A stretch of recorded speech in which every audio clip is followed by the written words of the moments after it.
All right, as I mentioned, it is right at 2 o'clock. This is Eric Dunavant with Dunavant Wealth Group. We're excited to get started with our presentation of this year's forecast, past and present 2013, kind of taking a look at what happened last year and what we're watching on the horizon for 2013. We're excited that you could be with us today. Probably be about 45 minutes to an hour worth of presentation, and so we're just excited to be able to have this time with you. So I'm going to go ahead and get started, and just thank you for being with us.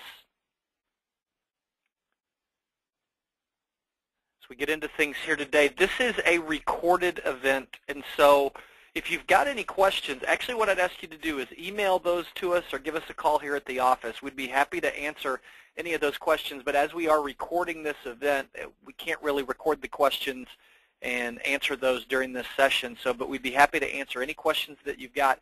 So please definitely share those with us. Give us a call, like I said, or email us here at the office. These are the disclosures that I definitely would encourage you to take a look at. Let me just kind of read to you from those before we get started with everything here today. Securities are offered through LPL Financial, member FINRA SIPC.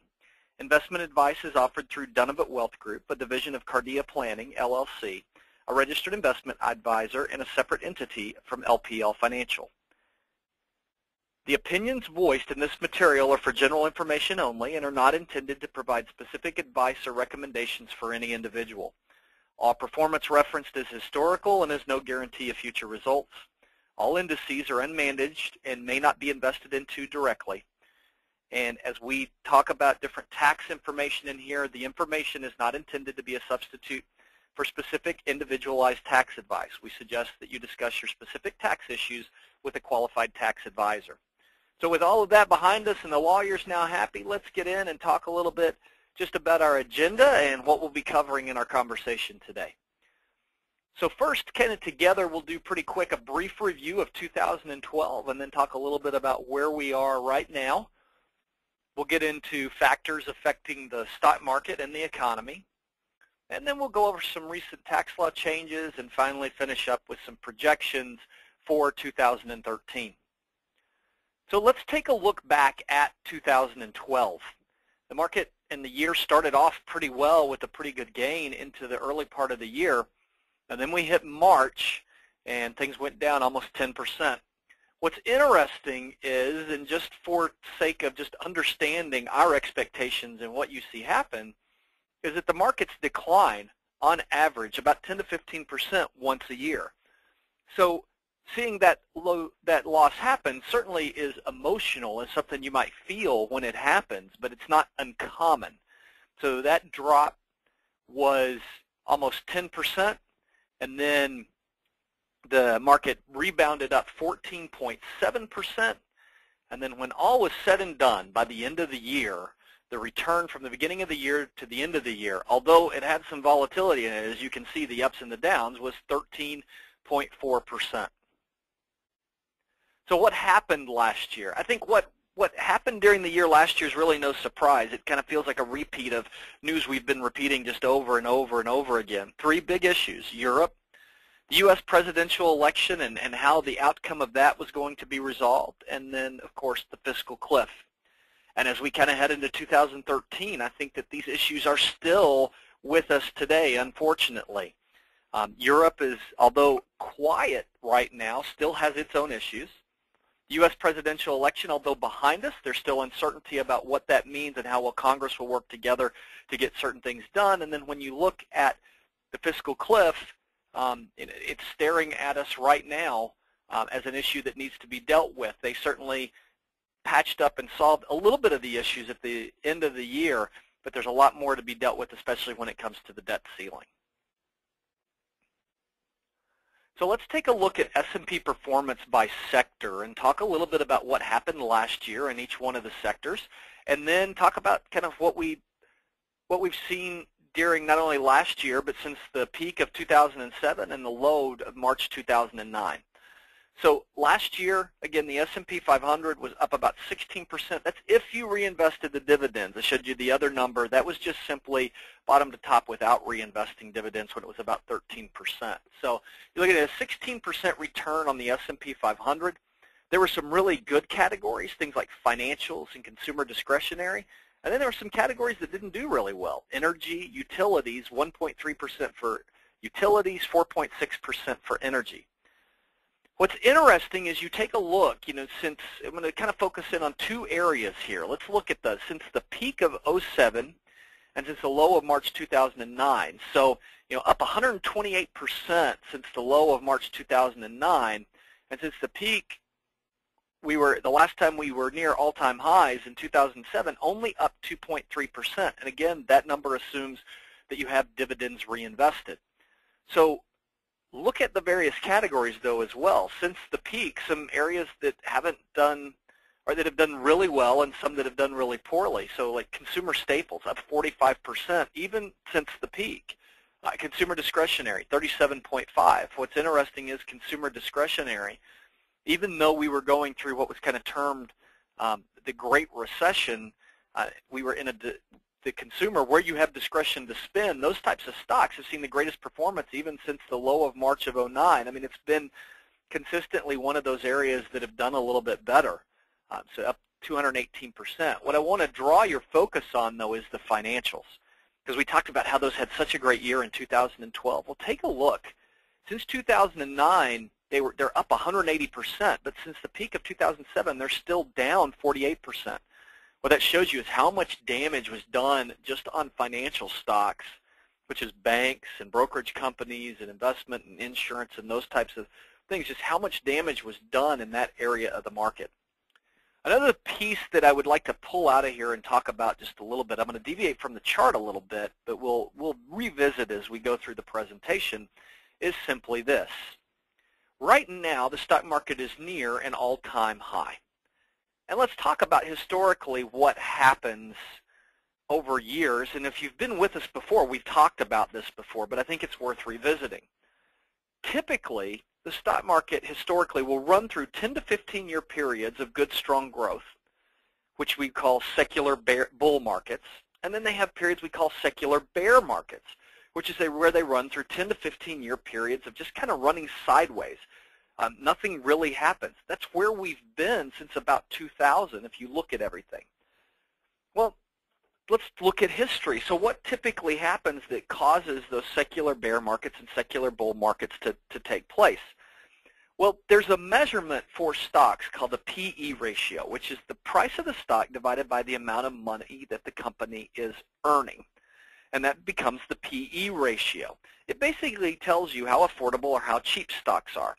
So right now today, the PE ratio on the S&P 500 is right around 12 to 13. On average, the long-term average for PE ratios is closer to about 16. So with that being the case, the first comment would be, well, stocks are cheaper than they typically are on average, which would be true. And when you're running through 10 to 15 years, those different cycles, what you're typically doing is going through periods where stocks get really cheap and then become more expensive over time. Those are your bull market cycles. And then eventually you reach a point where at the end of that bull market cycle, stocks have reached a point where they're expensive, and now you run into a bear market cycle. And the reason that things are running sideways is although the companies are earning more, their price is staying the same or going down, which is making the stocks more affordable. Real world example, well, in 2000, the PE ratio on the market was right around 25 or 26. And as I said, today it's closer to 12. And as we look at kind of hitting up against this peak again, it's a peak we saw in 2000, it's a peak we saw in 2007, and it's a peak we saw that we're hitting again. And so the question becomes, are we at the point that maybe we can start a 10 to 15-year period of a bull market cycle? And it's possible. Stocks are below their long-term average on that PE ratio. Like I said, they're about 12 today, and the long-term average is closer to 16. But if you look at history, typically your bear market cycles end when the PE ratio of stocks is closer to 8 or 9. Why do I bring all of this up? Well, I get a lot of questions about why within our portfolios today, with the stock market hitting all-time highs and things looking really strongly, are we being a little bit more defensive? And the reason is because we are hitting up against this peak again today, but this isn't usually where you start a brand new bull market cycle. So although things look good, we want to play a little bit of defense. And if the markets were to go on and make new highs, which are possible because we're on that lower end of the PE ratio, then we'll take advantage of that, and we'll pull some of our defense off and move on forward. We think it's just really a prudent place to be, not only with the price of the markets, not typically at their point where you begin a new bull market cycle, but also with the other headwinds just hanging around us. We talked about them on the last page, the fiscal cliff, what our government plans to do and what they want to do with the economy and how they address that, and then the fiscal cliff and the budget deficit. Those are big wins kind of that have us in the face, that although we're all-time highs, we do want to just be a little bit more careful. And I think that this helps explain that a little bit more, because when you look at '07, not a whole lot's happened because we're bumping up against this high again. Let's talk about the economies of the world. I really think this is a great chart to reflect on, because when you hear the news, you get so much noise at you. You don't know, sometimes they make apples and oranges comparisons, but you don't even realize it because the news is coming at you so fast you simply don't know. So looking at the U.S., GDP is about $15 trillion inside the United States. GDP growth last year was 1.5%, and our unemployment rate runs about 7.7%. We take a look at, we talked about one of the bigger issues right now is Europe. Germany has a GDP of 3.6 trillion, France 2.7 trillion, Italy 2.1 trillion, and the UK 2.4 trillion. What I think is interesting is go take a look at their GDP growth. Germany down 1%, France down 1.5%, UK flat, and Italy down 2%. And then they typically have some of your higher unemployment, so Italy at 10.6 and France at 10.3. Why do I bring all of that up? Is just things are slow in Europe right now, and they're sorting through that in their economy, and we are probably about 3 or 4 years behind Europe from a debt standpoint. So when we talk about the fiscal cliff and the issues that are right in our face that we need to deal with, if we don't deal with those in a proper manner, it certainly could slow our economy down like it has in those European countries. Also, one of the things that you hear quite a bit is how much China's growing. I mean, look at their GDP growth. They're 8.2% growth in the last year. What's not mentioned often, though, is that China is an emerging market. They're an emerging economy.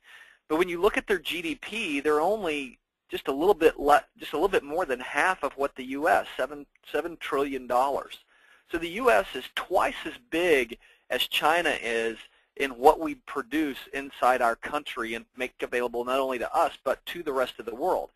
When you look at our GDP growth at 1.5%, do we wish it was higher? Certainly. But the U.S. acts more like a plow horse. It's not as if we're not producing anything. We're outproducing the rest of the world. So sometimes there's bad news in looking at a picture, but sometimes you got to be able to see the whole picture so you know what the story is. And I think that although we're running slow, it's not all bad news. So now that we've taken a look at kind of where we were and where we are, let's talk about what's affecting the stock market and the economy as we move forward into 2013. So we're taking a look at employment kind of in two different ways. We're going to kind of look at it from a positive standpoint, and then we're going to look at the not so positive. So the 50-year average for unemployment is around 6.1%, as we see from this chart, and we're in November 2012 it's closer to 7.7%.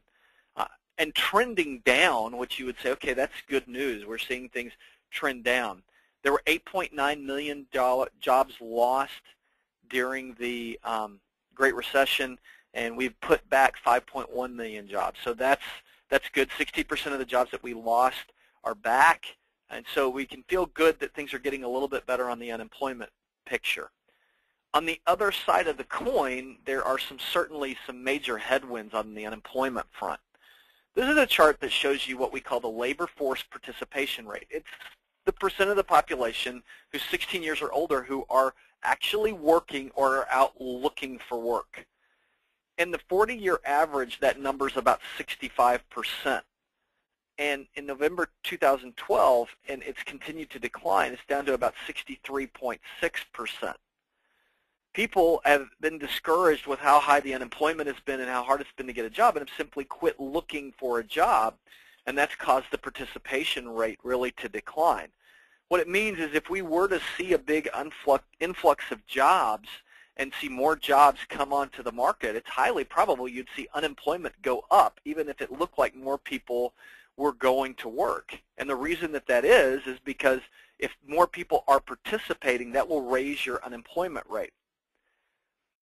What is worth watching, and definitely a headwind, is that there's there's 3.5 million Americans who've given up looking for work. But if the labor force participation rate were at its January 2009 level, unemployment would be around 10.7%. Why is that significant? Well, that's higher than unemployment was in 2009 when the recession was the most severe.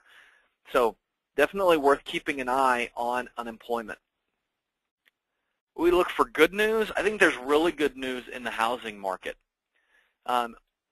Every single measurement that you can look at on home prices, we see them increasing 2011 up to 2012. Home inventories are down near lows that haven't been seen since around 2000, 2002. We've seen home prices, like we said, kind of going up. This is all good news. If you've been with us over the last 4 or 5 years, we talked a little bit about housing and how there were some issues with the mortgages that were issued and made available to lenders, and that over time it would take till about 2011, 2012 to kind of work those issues out before we'd probably see a bottoming in the housing market. So this is following a trend we've been expecting to see. I'm just glad to see that it's finally starting to turn the other way. One thing that a lot of people will bring up when they talk about houses and inventory and kind of looking at price increases, well, what about the shadow inventory that the banks are holding back? That's inventory that the banks have not made available because they're mortgages that are underwater, and they're simply just kind of waiting for the housing market to get better before they put those mortgages out or put the homes out on the market. What's interesting is that last year that number fell to 2.3 million in the shadow inventory. What's significant about that, that's a 12% drop from a year ago. So even that area of the housing market's improving. I see a lot of good news in this area, and with interest rates still low, it's encouraging for the longer term. Inflation, I think that inflation is a number that we all talk about, and it's hard to kind of wrap your head around because the headline and core CPI numbers that they issue a lot of times exclude food and energy. When we look at food and energy and look at the cost of gas or what we're paying at the grocery store, sometimes those can seem a little bit more volatile. We've had gas, as high or right around $4 a gallon. Right now, I believe it's around $3.60 a gallon, so that's 20 cents a gallon cheaper than it has been. So you say, okay, well, things have come down, so has inflation decreased? It's really that there's a lot of areas, as I said, that just kind of play into that. Headline CPI, of course, coming in at 1.8, 1.9%. That's the number that the government is going to follow when they make the measurement. Now, one thing, especially because people are talking a lot about I've seen a lot of inflation in the grocery store when I go to buy food. Now, typically what causes inflation and what's caused inflation in this instance are not necessarily the same. What happened with your food prices, if you may or may not remember, is about a year and a half ago, Russia had a very severe drought that they went through. And then this last summer was really bad for a lot of the Midwest where we grow a lot of our food as well.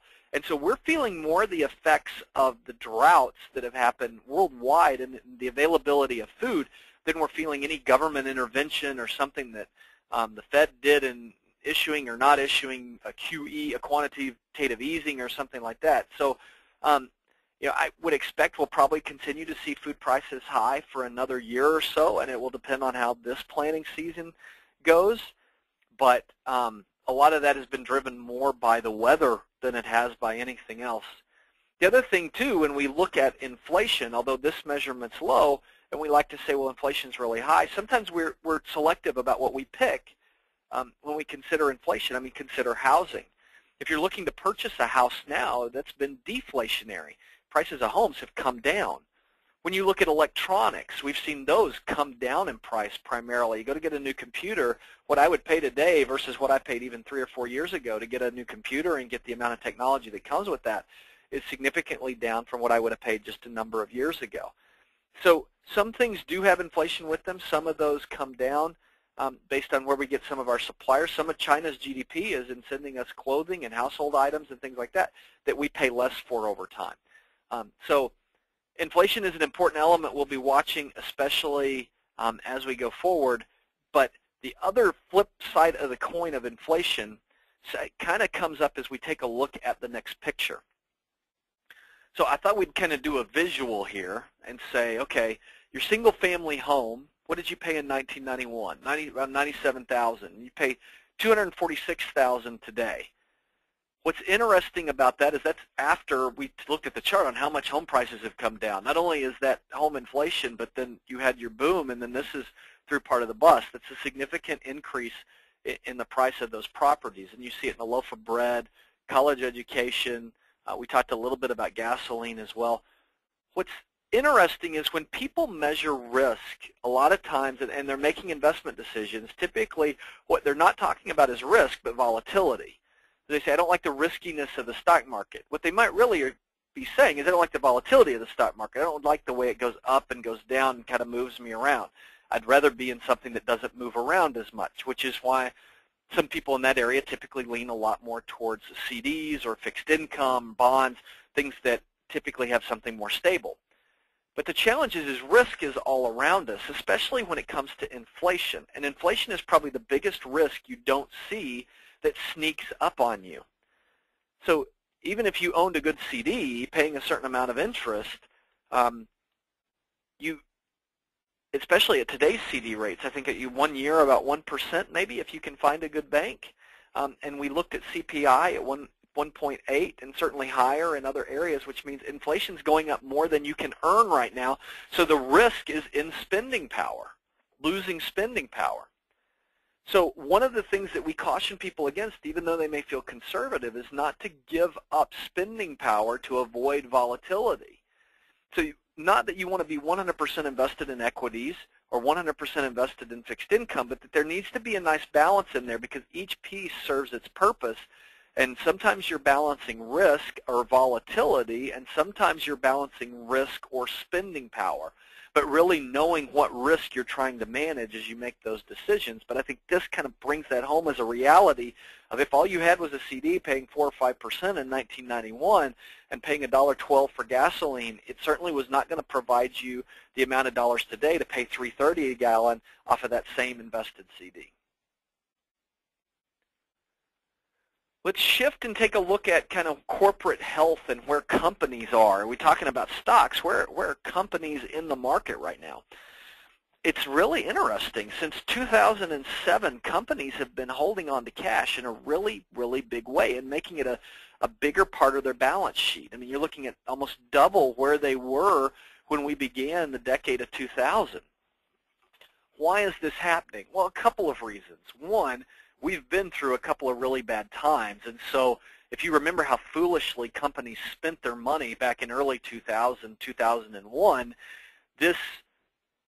that period was just a time where they weren't being healthy with their corporations. So as they've gone through the 2000 period, the Great Recession, 2007, 2008, and the recovery out of 2009, companies have just decided, you know what, it's a lot smarter if we hold on to some cash and just make our balance sheet look a lot healthier. The other side of this is there's been a lot of uncertainty on what's going to happen in government, and there still is some uncertainty. But I think we're learning more and more about the direction of what's going to happen. Companies and corporations will learn how to play no matter what the rules are. We'll learn how to operate within those. The biggest challenge that corporations have is if they don't know the rules at all. And when they don't know the rules, they typically choose to do nothing, which is what you've seen happen over the last few years. So they're holding $1.74 trillion in cash and other liquid assets at the end of the third quarter. Why is this important? Well, as we get a little bit more uncertainty, and people lean different ways politically, and say, well, if this was in office or this was off, they'd spend this way or spend that way. I really like to take that out of the equation because what we find is companies, just, as I said, just want to know what the rules are, and then typically they'll spend. So now that we at least know what who our elected officials are, and we get a better sense as we kind of negotiate through the debt deal, and everything else going on, I'm hopeful that we could see some of this cash come into the markets, whether it's in purchasing other companies, hiring people, making investments inside their companies. There's a lot of opportunities to put this cash to work, which could make stocks a better value longer term. When we talked about that price to earnings ratio, they could, by purchasing certain things, they could earn more money, which then makes their prices reflected better and gives us opportunity longer term, hopefully, for appreciation. And so this is an encouraging sign, but we also hope that we see some of this and more of this being deployed in the near-term future, because that would be a real benefit to our economy. What about consumer spending? You know, the consumer makes up a huge amount. When we talked about gross domestic product, what drives our GDP is what consumers demand and what consumers are buying. The good news as we look here is that self-reported daily spending seems to be increasing, and even among lower income levels and higher income levels, what people expect to be spending on a daily basis is going up versus what we've seen recently. What a lot of people thought was going to be interesting is going into 2013, how would people spend knowing that there was an increase on their payroll taxes, which was going to cut their income down a little bit at the beginning of the year. And if you've gotten a paycheck here in the first month and a half or so, what you've seen is you've seen your actual paycheck go down because the payroll taxes went up.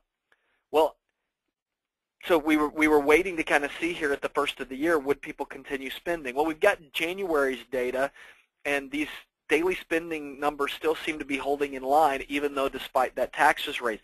That's going to be worth watching throughout the year, because January's kind of 1 month and hard to get a whole measurement off of that. But knowing where the consumer spending was, or where the consumer spending was for the month of January, when people did see a reduction in their paychecks, is at least encouraging. Not only do we get the projection of what they're going to do, but now as we get into the year, we see people actually doing it and living up to it. So let's talk about taxes. What did they do with the recent tax law changes, and where do we sit from this standpoint?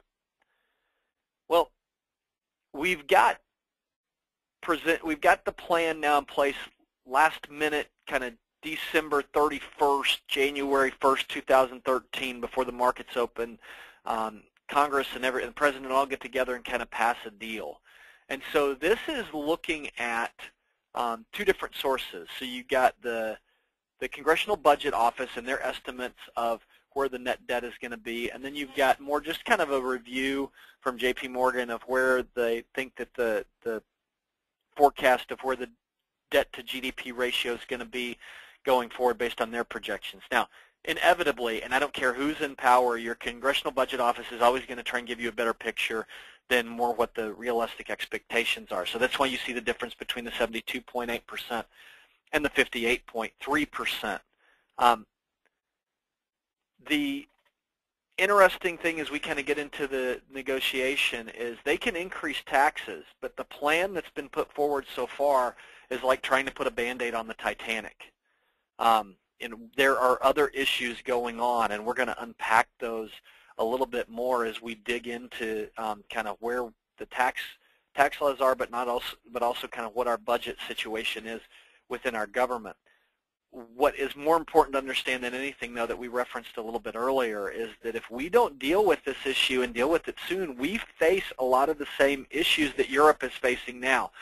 So I hope that kind of in watching Europe struggle through what has been a very difficult economy for them for the last several years motivates and gives us some political will to get some things done.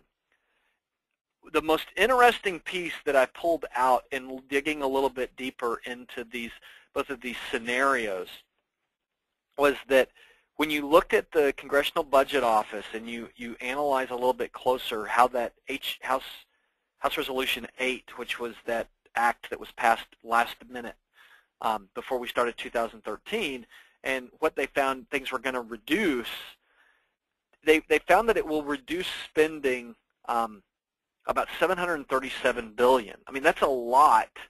I reduced the deficit by $737 billion. That's a lot of deficit reduction overall. But there was one little item I found kind of in the fine print that makes me nervous, especially as you project that number forward, say, into 2022. And it was this: 104 billion of that 737 billion was simply in decreased interest payments on federal debt. So interest rates right now, as you probably know, are really low.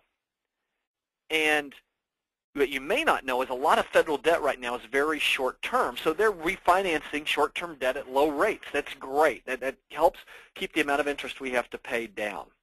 If interest rates start to rise with the amount of debt that our government currently carries, it could very quickly that just the servicing of that interest rate could cause problems for us in servicing our debt, just servicing the interest on it as interest rates rise. So we really have to be careful. It's one of the reasons the Fed has tried to keep interest rates so low, is to try and help us kind of work through these issues. So although they see those numbers decreasing, we've started to see interest rates creep up just a little, but we want to hope that it doesn't get to be a bigger problem, because not only in getting our budget balanced are there other things we need to address, but we'd hate to have to do that in the face of even higher interest rates, making it more difficult for us to pay our current debt.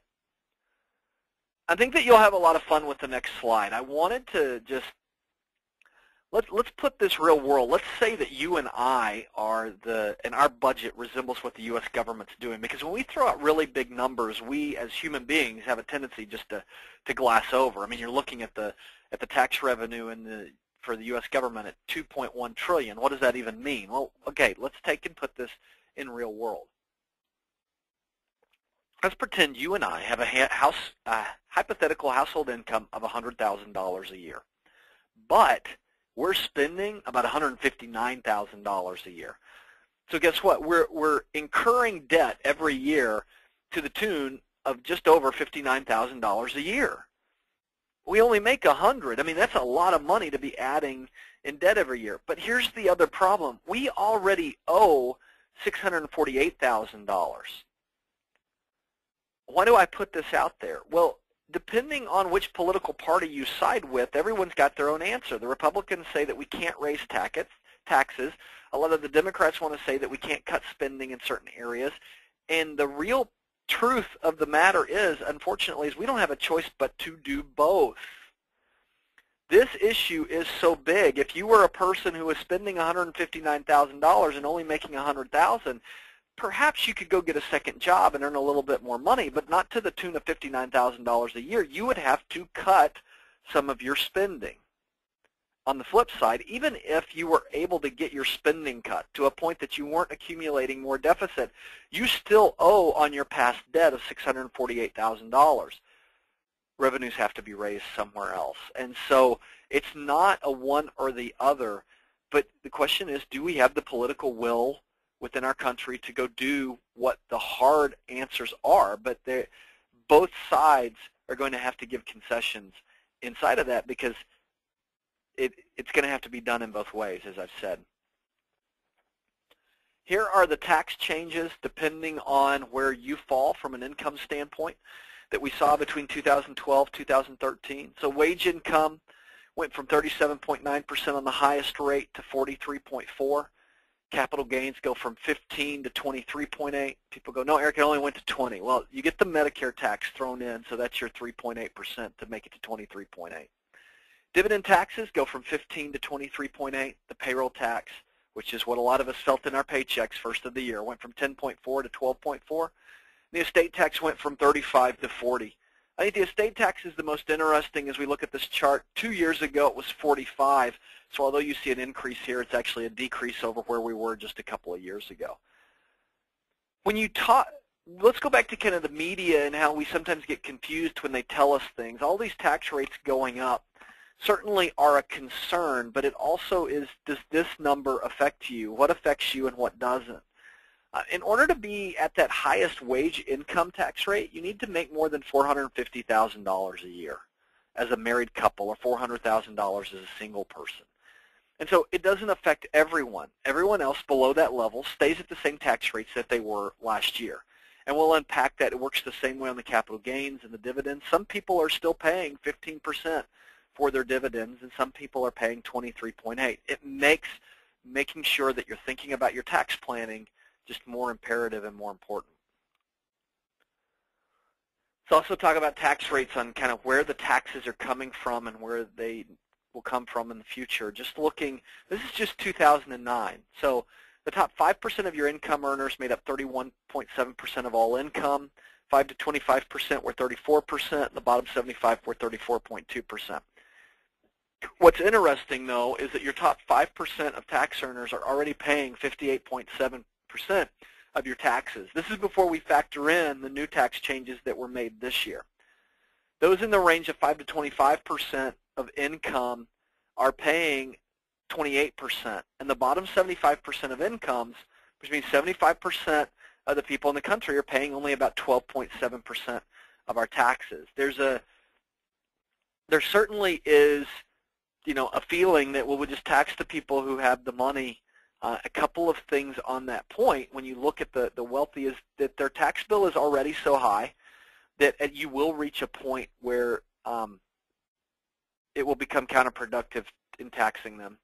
The second piece that you have to be just careful of is that there are enough things written into the tax code, and nobody likes to pay taxes, whether you are wealthier or not as wealthy as that. And everyone says, we'll just close all the loopholes. They, just kind of like businesses will find a way to deal with the economy and spend that money no matter who's in business.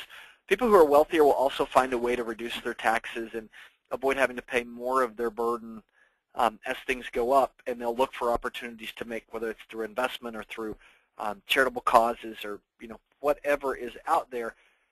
It just needs to continue to be a fair conversation as we look at it again on both sides.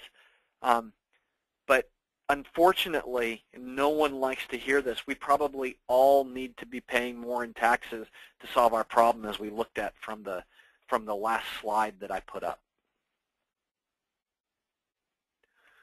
So let's talk about those tax law changes. Where did they come in? As I said, if you make more than $400 for an individual, $450,000, that's where you went up from 35% to 39.6%. And then on the income tax, there's some itemized deductions. Those begin phasing out on individuals making more than $250 and couples earning more than $300. So you fall below the $250,000 income line, there's really no changes whatsoever to your income tax rates. Just something, food for thought. What about unemployment payroll tax? This one did hit everyone. The first thing, they did extend the jobless benefits for the long-term unemployed. They extended those out 1 year. They also allowed a 2 percentage point cut in the payroll tax that was first enacted 2 years ago to lapse. That restores the payroll tax to 6.2%. This is one of those areas that's important to kind of stay informed and stay educated, because I've seen some people have said, oh, they raised my taxes. And I know your taxes went up, but in essence, they had put in a cut that was temporary when they put it in, and the cut went away. So we're back to paying our payroll taxes where we were paying them just 3 years ago. So it's not as if something that we've had for a long time. And I know it's uncomfortable to go through this situation. We face a debt issue and a spending issue that we all have to bear, and that was part of the compromise of getting through that.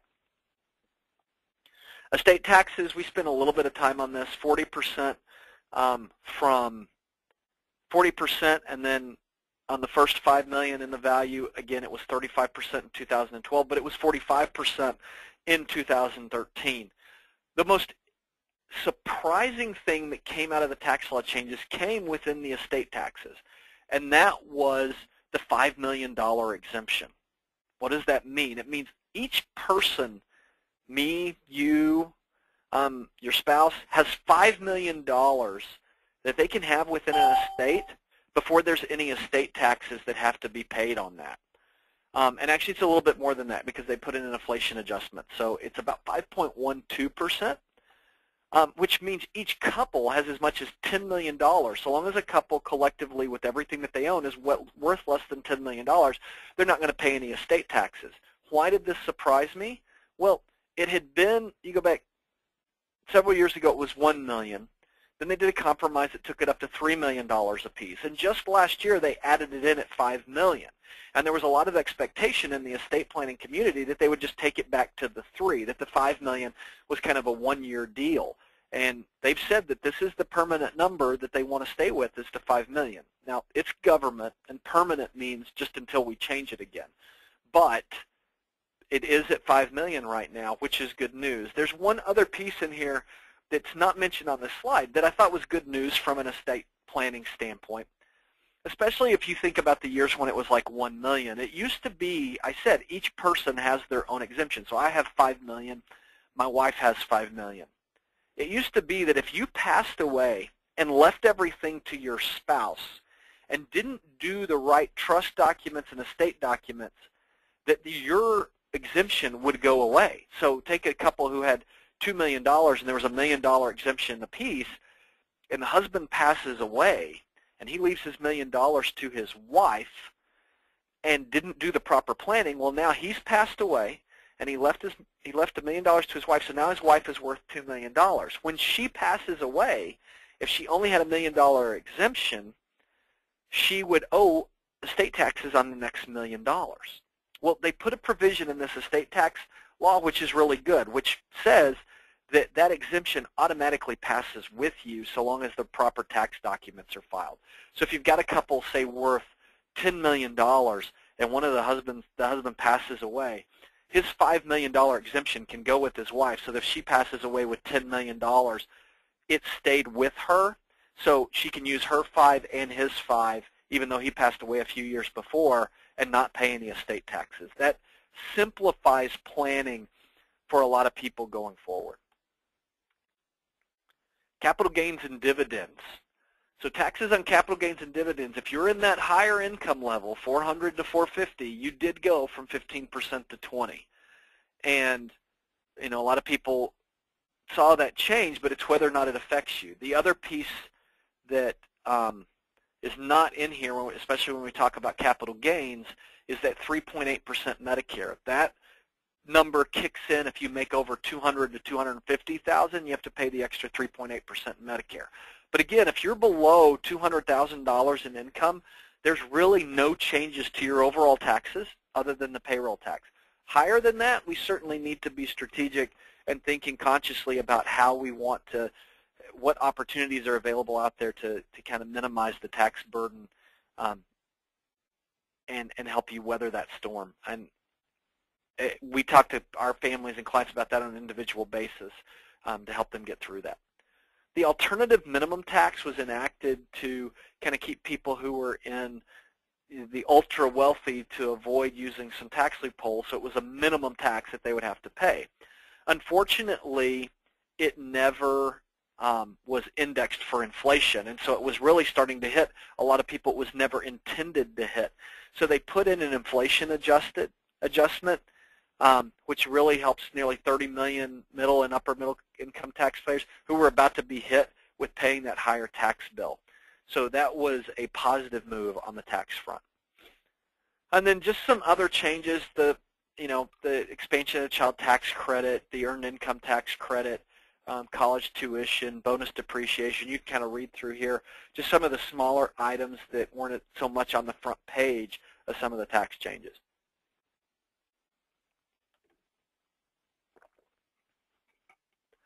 And as we've said from the beginning, it's not over. We talked about those 3 items that are with us: Europe, kind of the outcome of the presidential election, and the fiscal cliff and the debate over the debt ceiling. So we look at this. The BPC estimates that the nation will begin defaulting between February 15th and March 1st unless Congress raises the debt ceiling. Well, they've suspended the debt ceiling until May 19th. So we're probably over that about now, if not very soon, but it's not on your headlines as much right now because the debt ceiling's been suspended. But they run risk of going into sequestration really soon, and those issues are going to come back to the forefront and probably be on the news a lot more and a lot more on people's minds as they try and negotiate through this. So what are the projections for 2013? Let's kind of go take a look. Here are the different forecasts. Now we closed, because it is the middle of February here, we closed December 31st with the S&P 500 at 1426.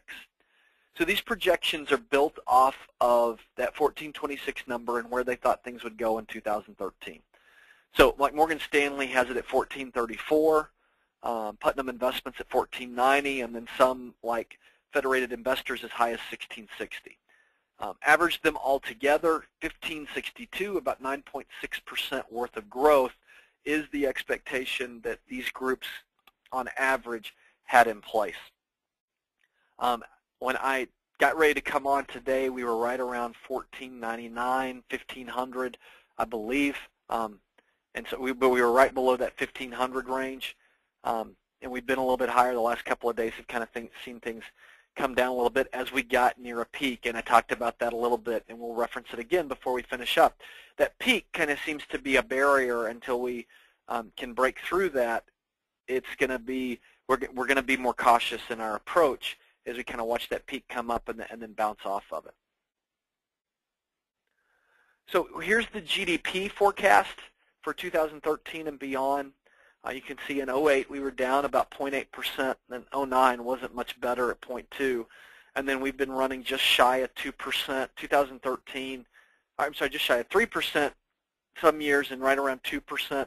I think that 2% GDP is kind of the target right now we'd like to stay in. It tells us that things are at least fairly healthy, and the economy can keep going. That's where the concern about how the raising taxes and what the government has to do, whether it's with budget cuts or wherever, what will that do to our GDP over the next year, 2 years, 3 years? And nobody, now that the economy seems to be getting its legs underneath it, not only is there kind of a lack of political will, but there's a lack of economic will as well, which says if we do those things, what could it do to kind of slow our economy now that we're back in kind of, maybe not perfect, but getting our legs underneath us a little bit.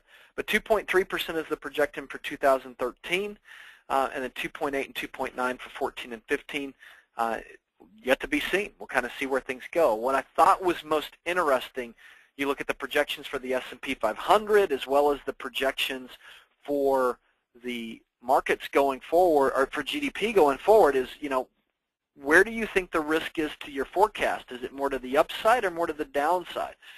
And 59% said that they felt it was more to the downside, and I'd have to agree with them. That's why we're being more cautious in our overall approach. We would love for things to go well and things to be great, but I think there's more risk to the downside until we get some of these clouds and headwinds behind us. The good news is, so we talk about the headwinds and the opportunities and how long those bear market cycles typically last 10 to 15 years.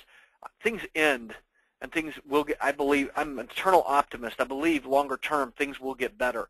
I also look at the fact that we're sitting in a market, in almost, this is year 13 since 2000, that not a lot has happened, and knowing that bear market cycles run about 10 to 15 years, I'm encouraged that we're nearing the point that should be ending, which gives us the opportunity to enter a new cycle, a longer term growth, if we follow what we've seen in the past. So I think we can kind of figure out what to do with our debt. There are other opportunities that are out there, especially in the energy sector. We're seeing a lot of growth and opportunity and money being spent there. If there were some estimates that came out and that were in the Wall Street Journal about 4 months ago, talking about how the U.S. could be energy independent by 2020 and a net energy exporter by 2030. Don't underestimate what that happening could do for our overall position in the world and our economy, even with the amount of debt that we face. And then the other issue that a lot of people talk about is they say, well, Eric, you keep talking about all these numbers. It's just we have to be careful because it's going to completely blow up. And it could.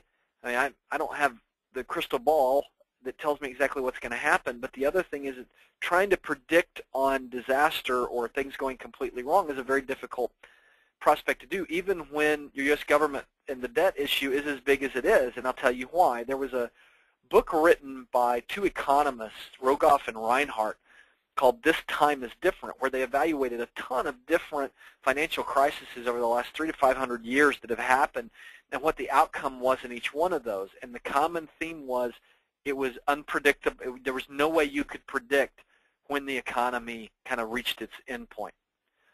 Their comment inside the book is things go until they don't. Things continue to work until they don't. You just bump up against the time. And you look at Japan, who's had a huge amount of spending problem, and they've been doing it for 20 years.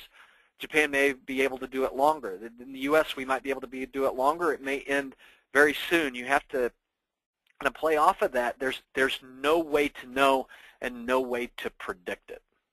But I think that when we look again at the amount of cash that's on our U.S. companies' books, when we look at the position of U.S. companies within the world and the global brands and how they're recognized, you know, Coca-Cola is not just a U.S. brand, it's a global brand.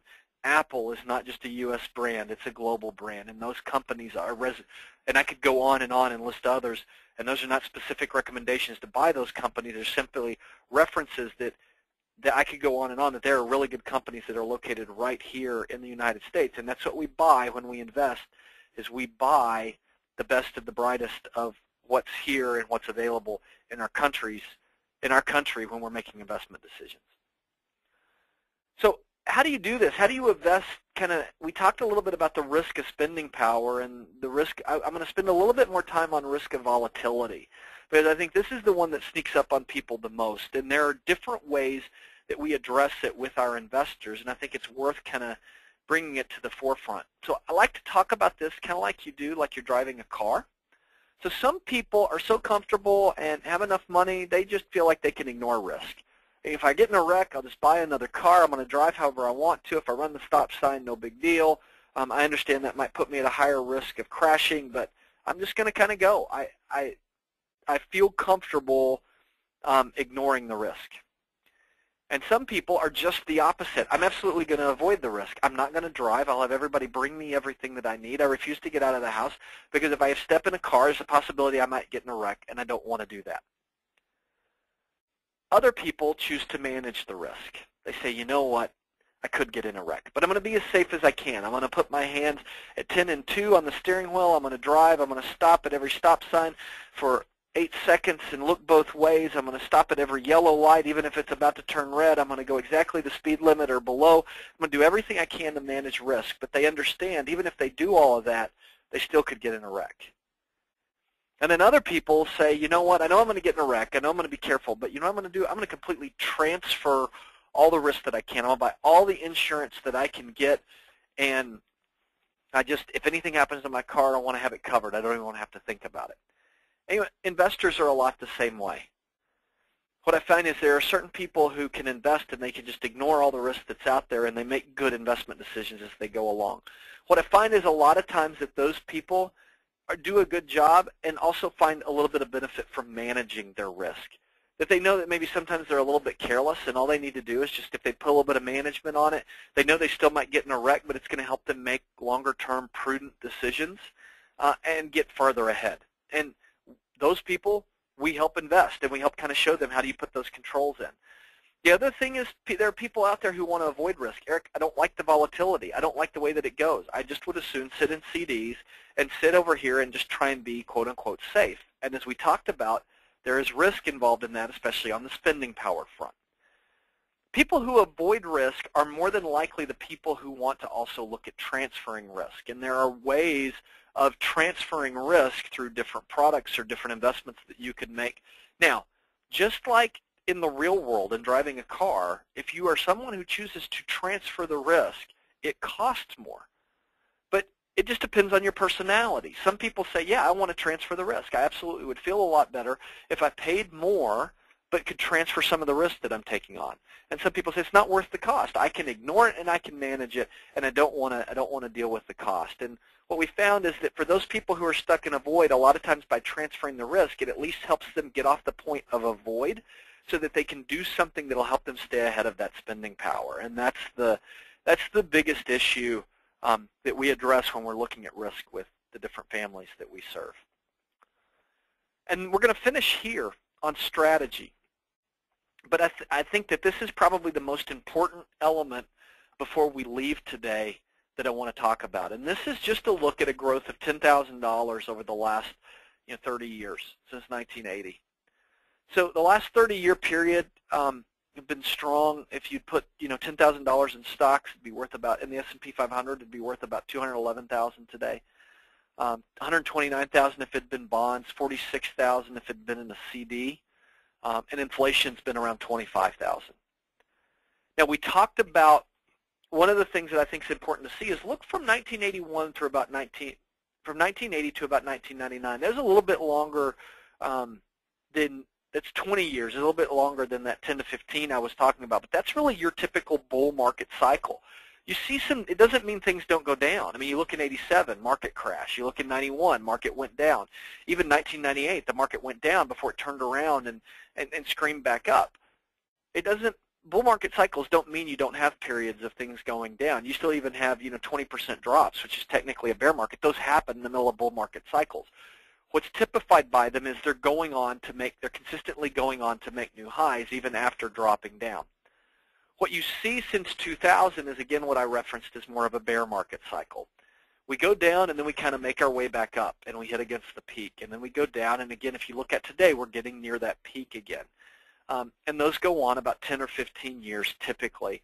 And as I said at the beginning, if you didn't catch it, we're more cautious in being careful in here because stocks are not as affordable as they typically are when you begin a new bull market cycle. So the best thing that we would hope for is maybe that when that recovery started in 2009, it's starting the next 10 to 15, 20 years of going on and growing, and it finds a way to make new highs.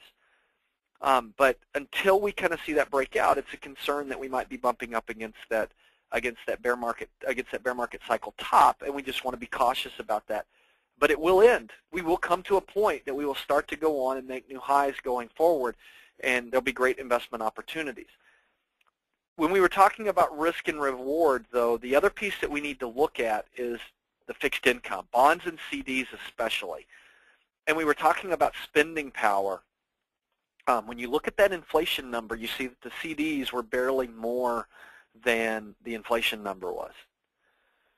But here's the real issue. From a lot of people, when we did this on Monday night, we talked about where interest rates were in 1980. In 1980, 15, 16, sometimes 17, 18%, depending if you're getting a mortgage or a CD, really high interest rates. Versus today, as we said, a one-year CD, more closer to 1%. So interest rates have come down during that period.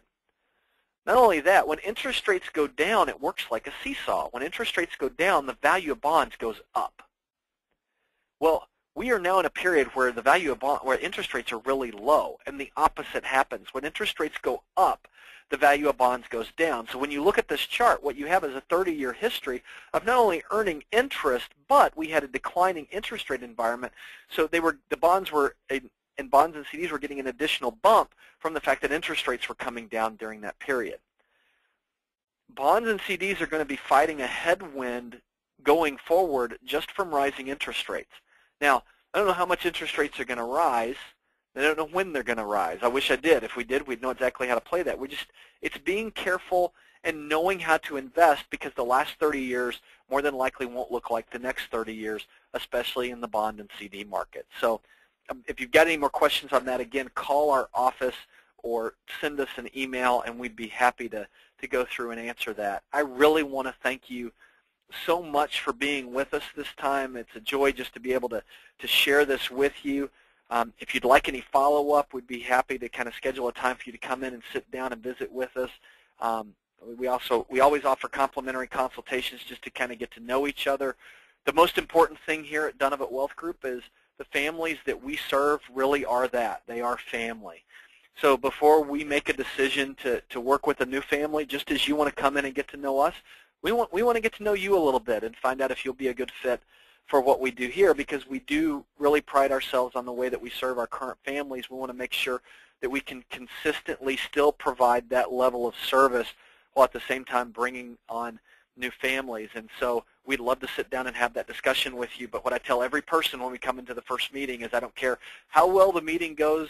At the end of the meeting, what I hope is we don't make any decisions at that point, that it's more just kind of a get to know you. So we'd love that opportunity to sit down with you.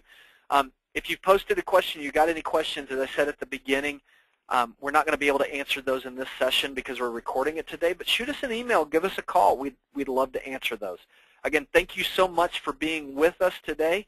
We'll have our halftime report, which will be coming in July and August, a lot of similar like this. Let's let the middle of the year here play out and find out how things go. But until next time, God bless, and thank you for being with us today.